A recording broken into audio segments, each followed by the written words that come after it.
लालच सिटी पर छा गए हैं मुसीबत के बादल। पर्यावरण मंत्रालय ने लालच सिटी को दिखा दिया है रेड सिग्नल।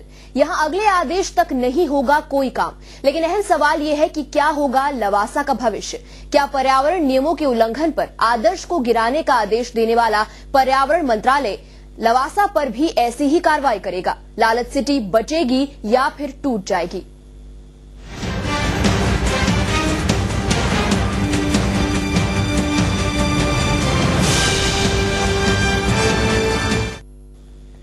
पुणे के पास बन रहे लवासा प्रोजेक्ट को पर्यावरण मंत्रालय ने रेड सिग्नल दे दिया है।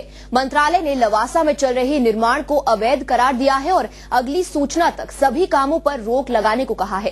साथ ही बॉम्बे हाईकोर्ट में भी इस बाबत पर्यावरण मंत्रालय ने हलफनामा दायर कर इस प्रोजेक्ट को गैर कानूनी माना है।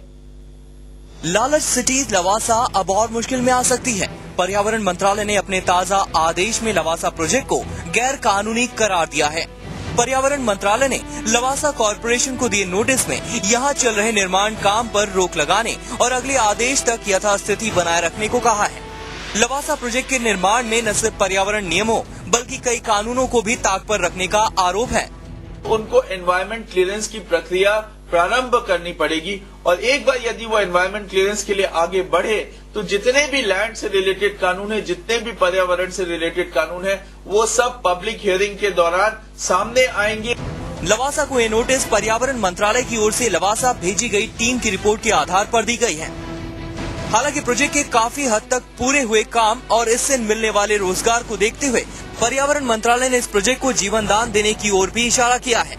लेकिन पर्यावरण मंत्रालय के इस आदेश पर कानून के जानकारों का कहना है कि लवासा प्रोजेक्ट ने पर्यावरण को आदर्श के मुकाबले कहीं ज्यादा नुकसान पहुंचाया है।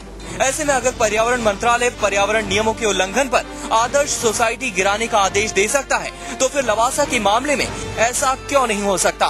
क्योंकि रेगुलराइजेशन तो केवल बीएमसी के नियमों के उल्लंघन पर हो सकता है। पर्यावरण नियमों के उल्लंघन पर तो कानूनन सिर्फ डिमोलिशन ही चाह रहा है। कानून के हिसाब से रेगुलराइजेशन का कोई भी प्रोविजन एनवायरमेंट एक्ट में नहीं है। जहां तक इलीगल कंस्ट्रक्शन का सवाल है, म्युनिसिपल एरिया में यदि होता है तो Maharashtra regional town planning act के सेक्शन 53 में ये तरतूद है कि ऐसा कंस्ट्रक्शन बाद में भी रेगुलराइज किया जा सकता है। परंतु पर्यावरण का कानून में है कि आप कंस्ट्रक्शन बिना अप्रूवल के कर ही नहीं सकते और यदि कंस्ट्रक्शन हो चुका है तो उसका रेगुलराइज करने का कानून में कोई भी प्रावधान नहीं है। फिलहाल अब सभी की नजरें टिकी हैं 27 जनवरी को होने वाली बॉम्बे हाईकोर्ट की सुनवाई पर, जिसमें इस मसले पर कोई अहम फैसला आ सकता है। एक तरफ हाईकोर्ट की सख्ती और दूसरी ओर पर्यावरण मंत्रालय के कठोर दिशा निर्देश। अब इन दोनों के बीच देखने लायक बात यह होगी कि लवासा सिटी का भविष्य आखिरकार क्या होता है। कैमरा पर्सन अमोल के साथ रणजीत सिंह, TV9। और फिलहाल वक्त हो गया है एक छोटे से ब्रेक का।